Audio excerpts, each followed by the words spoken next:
what are we going to do if there's a fire? He said, just run to the river. And sure enough, they were prophetic words because it just came through the trees there like a train. And he said, run! And they ran. And people were like incinerated. It's like Sodom and Gomorrah in the Bible. And it's absolutely horrific. And they ran.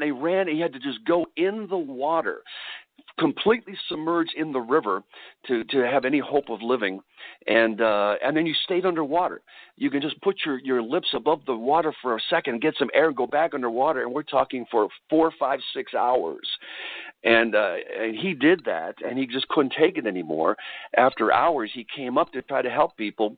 And one person said, Father, your back is on fire. He was up for 20 seconds, and he was on fire. And many of the people said the air itself was burning. They said that in Chicago, they said that in Peshtigo, and they said that in Michigan.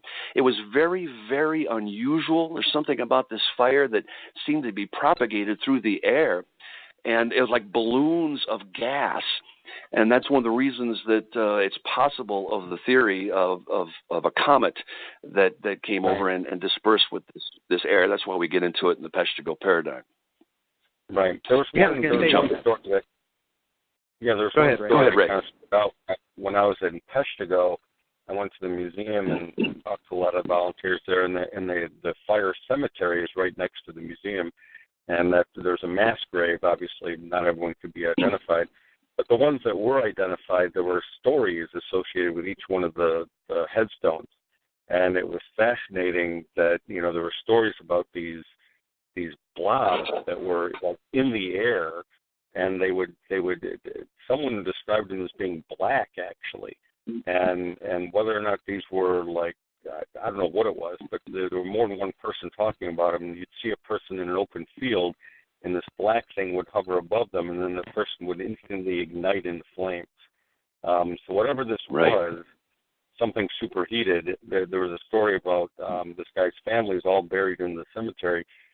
They were trying to escape in a wagon, and one of the wagon wheels, something had gone wrong with it or busted or something, and he jumped off the wagon to fix the wheel.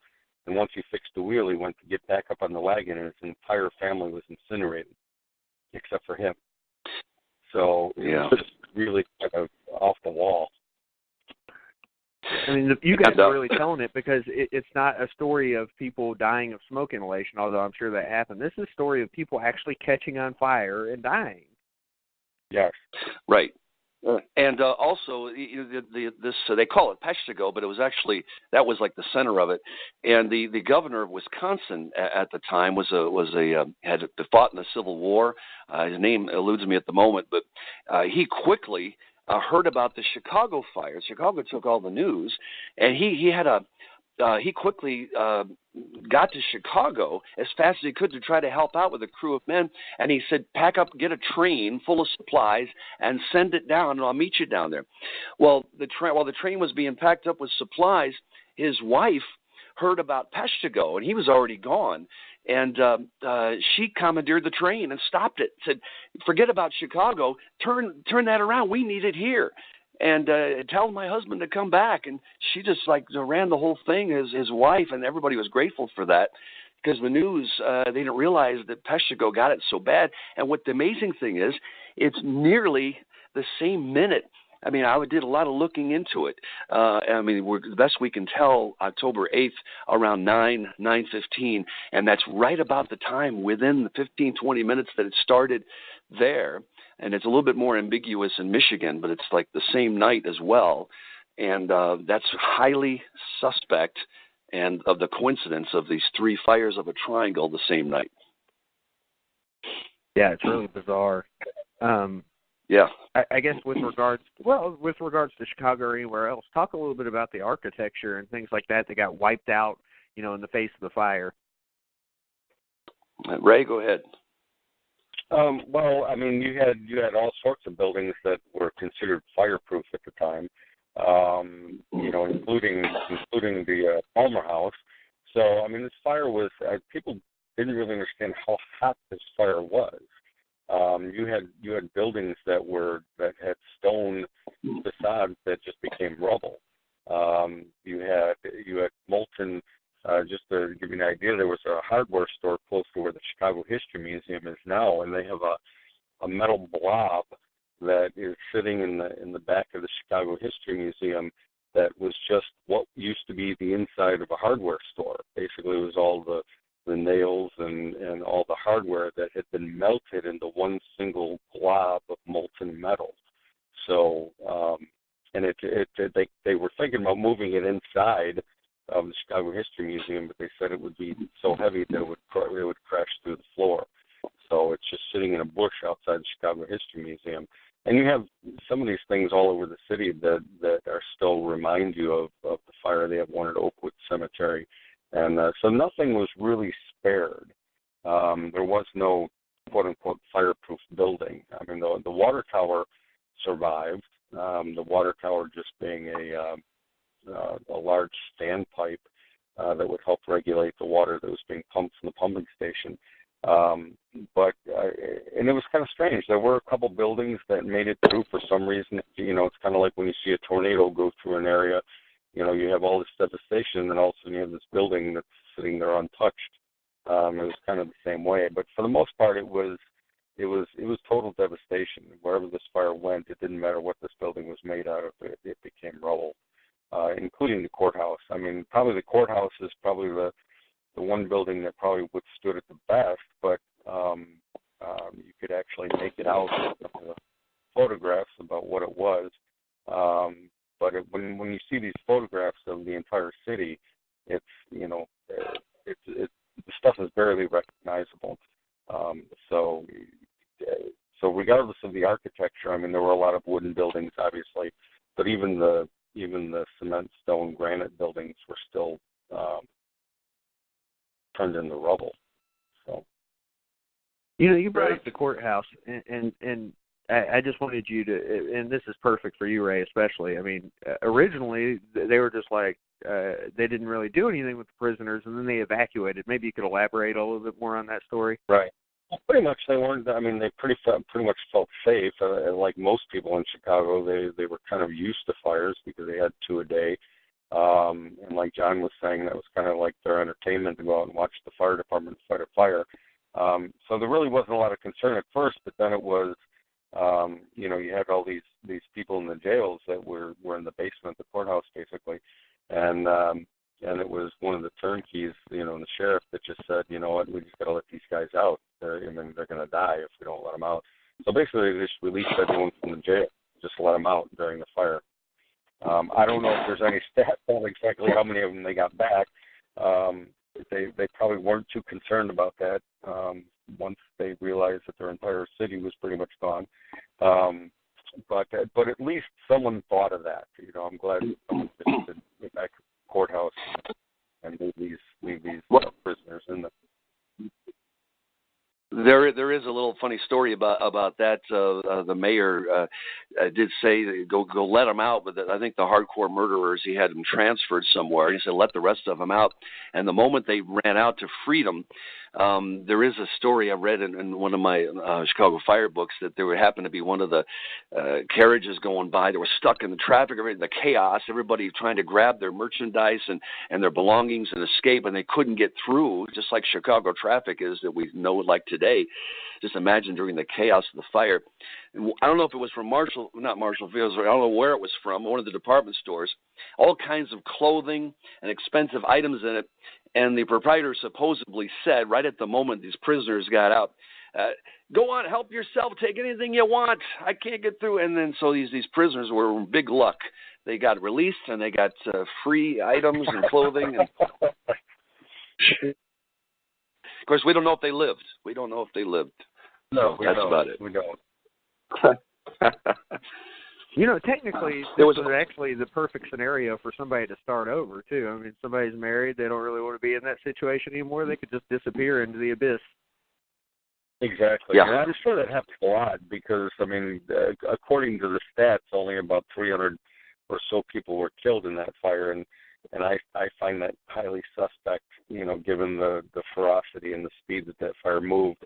To me, it's more likely that you had entire families burned up, and since there was no one to say that somebody was missing because everyone that knew you was deceased as well, the numbers are probably a lot higher than that.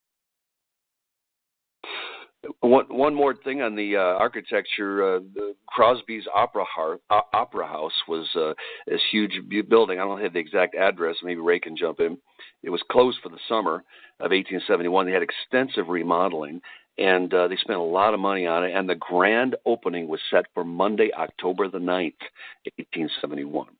I mean, right when everything was on fire. And in fact, they even had an orchestra that was coming into town for the gala, and they had to turn around. They couldn't get in town, and it was just a terrible day to pick for a grand reopening. I think the Grand Pacific Hotel had the same thing, didn't it? I think the Grand Pacific was yes. supposed to have a grand opening on yes. October 9th as well. That's right. There was a couple of them. Yeah, bad timing. So yep. we've gotten into the architecture, and we've gotten into the city, and we've gotten into the city surrounding. But, we haven't talked specifically about maybe the people involved. I know we've talked broadly about it. I mean, are there some specific stories you can tell about some of the people that were either killed or affected by this thing? I could start off with one of them. Yeah, William Ogden was Chicago's first mayor, and we have Ogden Avenue named after him. He's an incredible guy, and he wasn't mayor at the time, but he was still alive, and he was up in years, and he got really affected by this fire in a big way. He lost everything in Chicago, and furthermore, he started the Peshtigo Lumber Company in Peshtigo. He had extensive investment in Peshtigo. And so he lost, I don't know if it was over $1 million back then of Chicago and in Peshtigo. And he's already up, I think he was close to 70 years old. And from what I hear and read, he just rolled up his sleeves, went up there, helped them rebuild Peshtigo, and did what he could in Chicago. He actually got married late in life at that time as well. And his later years, he just did everything he could to help them rebuild. But he was one of the guys that really suffered, and his brother, Mahlon Ogden, had a beautiful wooden home right in the midst of where the fire was coming, and all his neighbors were affected, and all their houses were burning, and they rushed to his big place, and figured, what are we going to do? And let's just stay here, and while we're here, let's try to help them. And they watered down the whole area and got rid of the brush as the fire was coming to his house. And miraculously, Ogden's brother's house was spared. And it was made out of wood. And it's right in the heart of where the fire went through. And today, the Newberry Library is right on that spot of where Mahlon Ogden's house was. Right. And probably one of the most famous victims of the fire was Potter Palmer.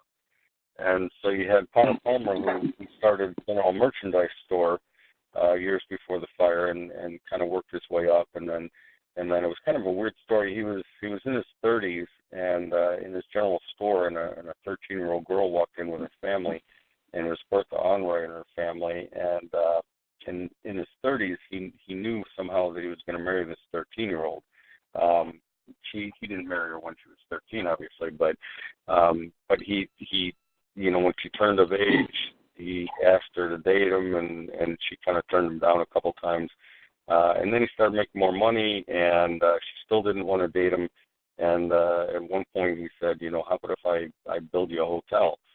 And then she said, well, we'll see. And then so he built the first Palmer house, and then literally within 2 weeks is when the fire hit, burned it to the ground.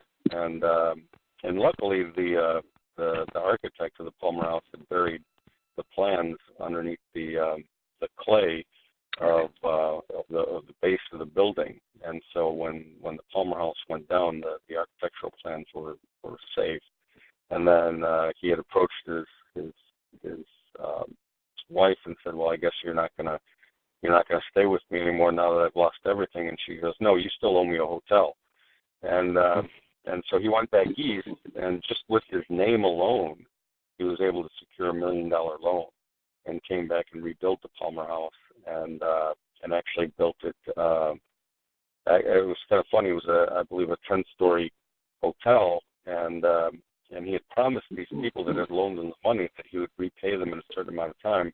And when he looked at how many rooms were in it, and the fact that he couldn't, even if he had, 100% occupancy over the next 5 years, there wouldn't be enough money to